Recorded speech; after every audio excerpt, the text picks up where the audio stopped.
Hey everyone, it's Rod with Pow Group. Welcome back on The Pursuit of Wealth, your home for MJ stocks, crypto assets, news, and interviews. Also home to the best MJ community. Today is Wednesday, June 5th. Happy hump day and I hope you're doing awesome. In this video, we're going to be discussing Canopy growth and acreage. We had some news. It came out yesterday that Canopy exercised its options to acquire acreage, which paves the way for Canopy USA to acquire them. And then we also had news today that acreage is looking to raise $10 million, and it's not looking good. This couldn't be coming at a better time, as I mentioned in a couple of my other videos, that Ohio coming online with acreage having a big footprint there, with rescheduling, removal of 280E, the high debt load that they have, and then the acquisition of Canopy. Like I said, couldn't come at a better time. So we're going to discuss all of this news and more.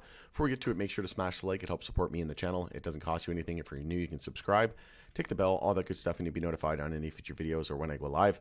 As always, this is not financial advice. This is for entertainment purposes only, and you should never ever buy or sell anything based on anything that I say or write. And full disclosure, I do own Canopy in my portfolio. You can also follow us over on X, formerly Twitter. The handle for that is @GroupPow. Going to be using that as my platform of choice going forward. And near the end, I've got a special surprise for you. I want you to stick it out to the end. I've got an interesting clip I want to share with you. But this was the video that I posted 5 days ago. Acreage reported Q1 2024 earnings, debt default, and deficit of $775 million. What does this mean for Canopy? So they're dropping revenues, just not looking good whatsoever, defaulting on their debt. And then I posted a video, it was a couple days ago, about Canopy starting monthly consolidation. And if you haven't seen that video, I go through some technical analysis. I've been saying this for a while now, that we were more than likely going to see monthly consolidation on Canopy this month or next month, and that we should probably continue to pull back a little bit leading into that comment period due date of July 22nd rather, for rescheduling. So once the comment period is done on July 22nd, I think we're going to start to ramp up into July and August leading into the elections.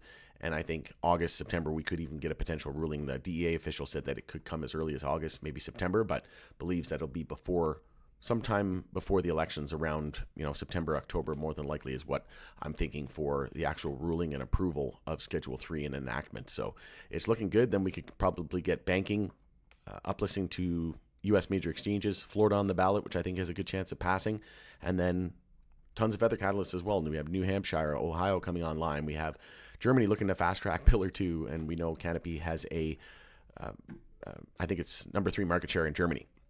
And then Ohio, acreage is going to be a huge beneficiary of that. And then we didn't get any insight into it this quarter because they didn't actually acquire acreage yet. So it's more than likely going to be, and there was a little bit of a delay because it's a public company. Jetty and Juan are private, so it's a little bit easier. But we'll go through this news here and we'll get a little bit of insight into the timeline. But I'm expecting, I've said it multiple times now, that I'm more than likely, David Klein, CEO of Canopy, said it was probably going to be in 2 quarters the last time, and then we just had their recent earnings.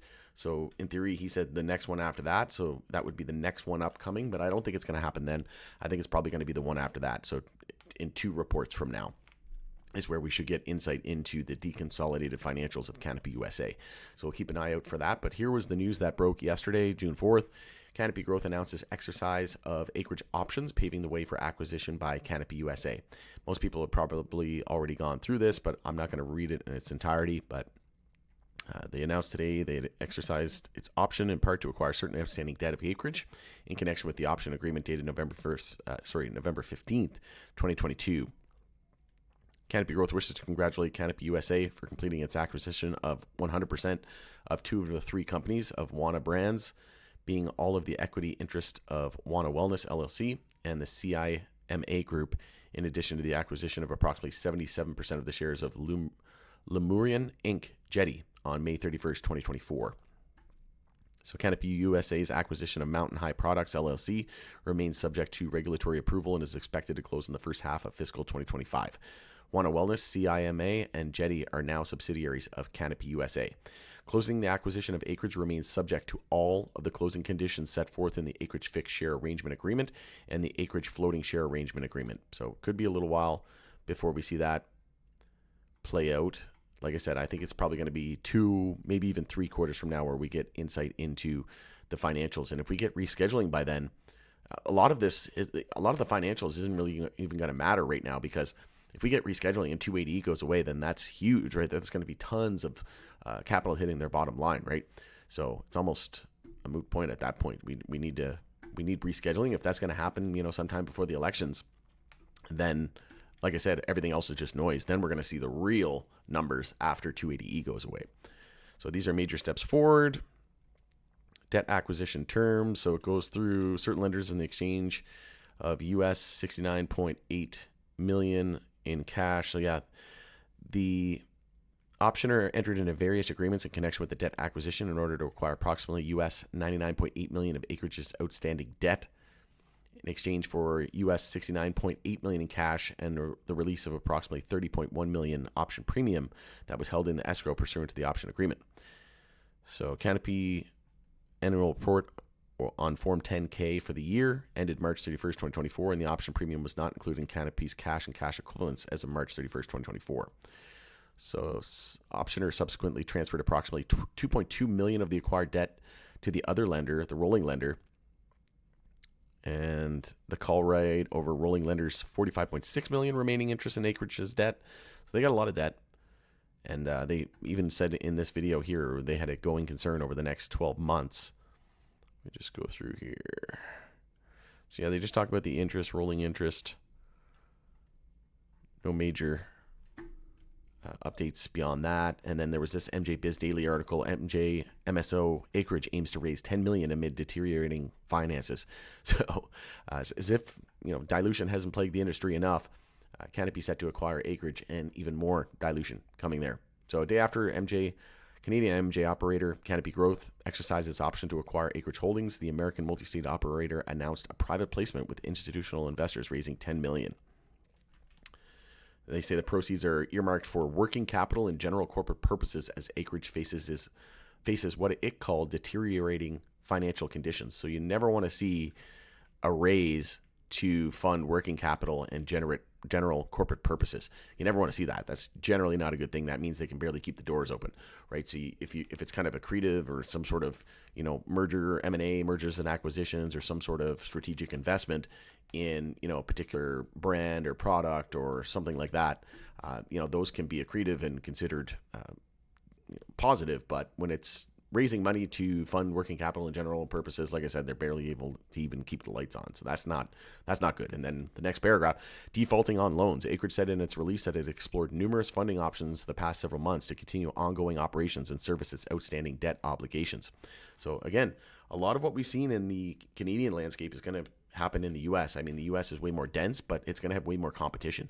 So it's going to be a very, very difficult market, especially once it gets legalized and 280E goes away. A lot of people are very reluctant to get into U.S. market because of 280E, right? There's tons of people who are starting dispensaries and don't even know that there's 280E, that they're not able to write off certain, aspects of their business, right? And they're taxed at the gross amount, not the net income. So you have to.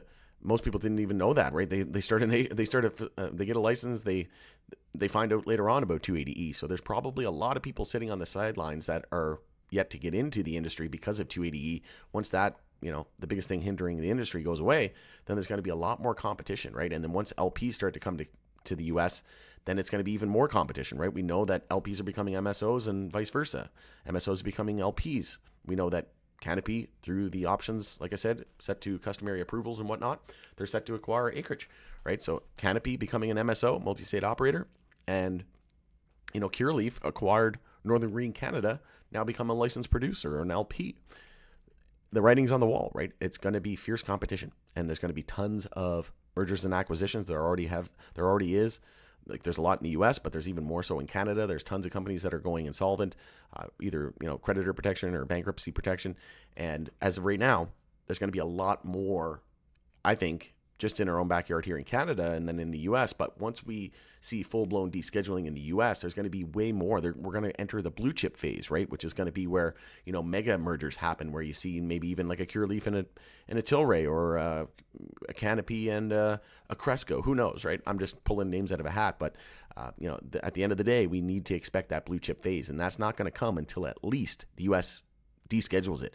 Until it's no longer illegal at the federal level, we can't have blue chip phase. Imagine trying to find the Amazons and the Apples without computers being legal, right? You're not going to be able to find who the Amazons and the Apples of the MJ industry. And all I mean by that in blue chip and the Apples and the Amazons are the ones that are going to be here 5, 10, 20, 30 years from now, right? The ones that are going to reach that blue chip status, that, that just conglomerate in the space, right? So we're not going to know who that is until full-blown legalization in the U.S., until it's no longer illegal at the federal level. Then probably another 5 to 10 years after that, we'll have a good idea of who the real blue chip companies are going to be. So go through here, discuss numerous obligations, citing a lack of funding options. On April 20th and May 10th, the company said it received a default letter notice on loans due in January 2026. Canopy Growth reached an agreement in April 2019 to acquire Acreage. The acquisition is part of Canopy's expansion in the United States. So sufficient funding lacking. And they talk about some of the each investor in the private placement will have the right to require Canopy USA to purchase the notes of warrants. So the acquisition is not completed 15 months from the private placement closing date. The acquisition is terminated at any time before the maturity date, and the company has an insolvency issue. So you can check out those articles in full detail if you want to read everything in detail, but it's not looking good for Acreage. But like I said, impeccable timing here that we have Ohio coming online with Acreage having the biggest footprint there, and rescheduling looming, more than likely going to happen before the elections. 280E goes away. Canopy coming in with Canopy USA and acquiring Acreage can do tons of cash injections. Canopy USA, as per David Klein, said that they have a ton of cash on the balance sheet as well, and Canopy sitting over $200 million in cash and no debt due until March 2026. So we're looking good. We're consolidating, like I said, on the monthly time frame. We're just looking for a higher low and a higher high to get back in a monthly uptrend, the first time in over 3 years, and joining the rest of the pack, right? Lots of names in Canada, so High Tide, SNDL, BFF, Cron, all in monthly uptrends. Now we need to see CGC, ACB, OGI, Tilray all confirm monthly uptrends over the next couple months, which I think is the most likely scenario, and then fireworks into the end of the year. If you look at MSOS, the ETF in the US, which tracks all the major US producers, first ever monthly uptrend there as well, and tons of names in the US are in monthly uptrends. They've been stronger, technically speaking, in terms of the monthly trend. So now we're looking for the laggards to catch up, and now we're forming the higher low on CGC.